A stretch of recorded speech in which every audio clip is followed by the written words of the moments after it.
E aí, como é que vocês estão? Como é que está a leitura da Bíblia? Pessoal, quando você tem um método, quando você tem um plano, você tem mais facilidade de conseguir ler a Bíblia inteira. É o que a gente está apresentando aqui. Um plano, um método. A Bíblia 365 de Noite da SBB, ela já tem um plano todo organizado. Estamos disponibilizando as páginas da nossa Bíblia aí para vocês. É só você vir com a gente. Se você não é inscrito no canal, se inscreva no canal. Me ajude, a gente precisa chegar a 1.000 inscritos. Posso contar com você?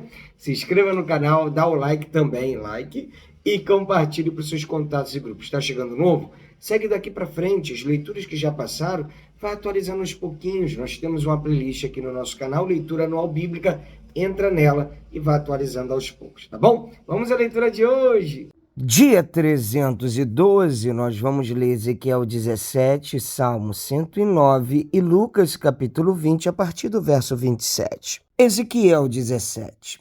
A parábola das duas águias e da videira. A palavra do Senhor veio a mim dizendo: Filho do homem, proponha um enigma e apresente uma parábola à casa de Israel. Diga: assim diz o Senhor Deus, uma grande águia de grandes asas, de comprida plumagem, cheia de penas de várias cores, veio ao Líbano e levou a ponta de um cedro. Arrancou a ponta mais alta dos seus ramos e a levou para uma terra de negociantes. Na cidade de mercadores a deixou. Depois pegou uma semente da terra e a plantou num campo fértil. Pegou-a e a plantou junto a muitas águas, como se fosse um salgueiro. Ela cresceu e se tornou uma videira de pouca altura, mas esparramada, com os ramos virados para a águia e as raízes debaixo dela. Assim ela se tornou uma videira e produzia ramos e lançava renovos. Houve outra grande águia, de grandes asas e de muitas penas. E eis que a videira lançou as suas raízes na direção dessa águia e estendeu para ela os seus ramos, desde o lugar onde estava plantada para que a regasse. Ela estava plantada em boa terra, junto a muitas águas, para produzir ramos, dar frutos e ser excelente videira. Diga: assim diz o Senhor Deus, será que ela vai prosperar? Será que a primeira águia não lhe arrancará as raízes e não cortará o seu fruto para que se sequem todas as folhas de seus ramos? Não será necessária muita força, nem muita gente para arrancá-la pelas raízes. Mas, mesmo que esteja plantada, será que vai prosperar? Será que não vai secar completamente quando o vento leste tocar nela? No lugar onde está plantada, secará. Então a palavra do Senhor veio a mim dizendo: pergunte agora à casa rebelde: será que vocês não sabem o que significa isso? Diga: eis que o rei da Babilônia veio a Jerusalém.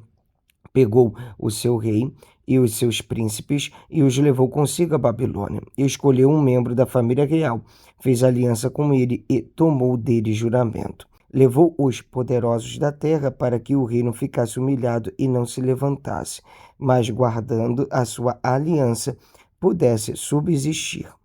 Mas ele se rebelou contra o rei da Babilônia, enviando os seus mensageiros ao Egito para conseguir cavalos e um grande exército. Será que prosperará ou conseguirá escapar aquele que faz tais coisas? Poderá quebrar a aliança e escapar? Tão certo como eu vivo, diz o Senhor Deus, no lugar em que mora o rei que o pôs no trono, cujo juramento desprezou e cuja aliança quebrou, sim, junto dele, no meio da Babilônia, será morto. Faraó nem com grande exército, nem com numerosa companhia o ajudará na guerra, quando rampas e torres de ataque forem levantadas para destruir muitas vidas. Ele desprezou o juramento, quebrando a aliança feita com aperto de mão, e praticou todas estas coisas. Por isso não escapará.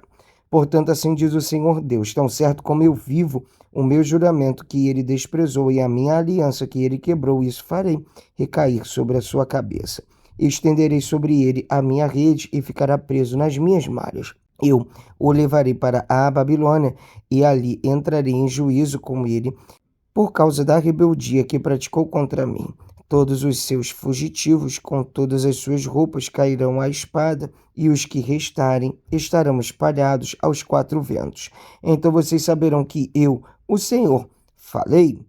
A promessa de restauração. Assim diz o Senhor Deus: também eu pegarei a ponta mais alta de um cedro e a plantarei.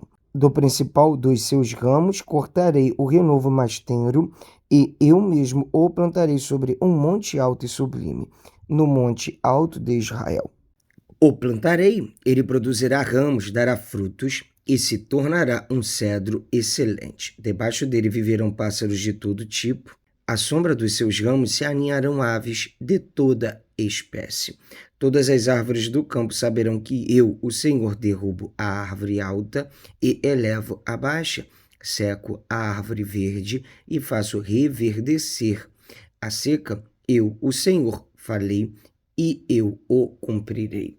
Vamos ler agora o livro de Salmo, capítulo 109, a oração de um homem perseguido. Ao mestre de canto, Salmo de Davi. Ó Deus do meu louvor, não te cales, pois contra mim se abriram lábios maldosos e fraudulentos. Com língua mentirosa falam contra mim, cercam-me com palavras odiosas e me atacam sem motivo. Em paga do meu amor me hostilizam, eu, porém, oro. Pagaram-me o bem com o mal, o amor com ódio, suscita contra ele um ímpio, e que à sua direita esteja um acusador. Quando o julgarem, que ele seja condenado e que a oração dele seja tida como pecado. Sejam poucos os seus dias e outro tome o seu encargo. Fiquem órfãos os seus filhos e viúva a sua esposa. Andem errantes os seus filhos e mendigue e sejam expulsos das ruínas de suas casas. Que um credor se aposse de tudo o que ele tem, que estranhos saqueiem o fruto do seu trabalho. Ninguém tenha misericórdia dele, nem haja quem se compadeça dos seus filhos órfãos. Desapareça a sua posteridade e que o seu nome se extinga na geração seguinte. Que a iniquidade de seus pais fique viva na memória do Senhor e não se apague o pecado de sua mãe. Permaneçam ante os olhos do Senhor, para que faça desaparecer da terra a sua memória. Porque ele não se lembrou de usar de misericórdia, mas perseguiu o pobre e o necessitado, bem como o quebrantado de coração, para os entregar à morte. Amou a maldição, que ela o apanhe, não quis a bênção, que ela se afaste dele. Vestiu-se de maldição como de uma túnica, que ela penetre como água no seu interior, e nos seus ossos como azeite. Seja para ele como a roupa que o cobre e como o cinto com que sempre se cinge. Vamos ler agora o livro de Lucas, capítulo 20, a partir do verso 27. Os saduceus e a ressurreição. Chegando alguns dos saduceus, que dizem não haver ressurreição, perguntaram a Jesus: Mestre, Moisés nos deixou escrito que, se um homem casado morrer sem deixar filhos, o irmão desse homem deve casar com a viúva e gerar descendentes para o falecido. Ora, havia 7 irmãos. O primeiro casou e morreu sem filhos. O segundo e o terceiro também casaram com a viúva. E assim foi com os 7. Todos morreram sem deixar filhos. Por fim, morreu também a mulher. Portanto, na ressurreição, de qual deles a mulher será esposa? Porque os 7 casaram com ela. Jesus respondeu: os filhos deste mundo casam e se dão em casamento, mas os que são considerados dignos de alcançar a era vindoura e a ressurreição dentre os mortos não casam, nem se dão em casamento, pois não podem mais morrer, porque são iguais aos anjos e são filhos de Deus, sendo filhos da ressurreição, e que os mortos ressuscitam. Moisés o indicou no trecho referente à sarça, quando afirma que o Senhor é o Deus de Abraão, o Deus de Isaque e o Deus de Jacó. Ora, Deus não é Deus de mortos, e sim de vivos, porque para ele todos vivem.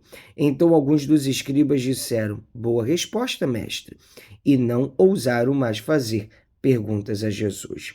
O Cristo, filho de Davi. Mas Jesus lhes perguntou: como se pode dizer que o Cristo é filho de Davi?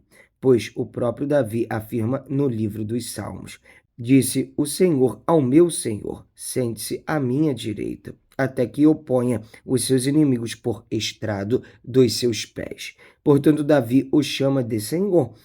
Então, como ele pode ser filho de Davi? Jesus censura os escribas. Quando todo o povo estava ouvindo, Jesus disse aos seus discípulos: cuidado com os escribas que gostam de andar com vestes talares e muito apreciam as saudações nas praças, as primeiras cadeiras nas sinagogas e os primeiros lugares nos banquetes.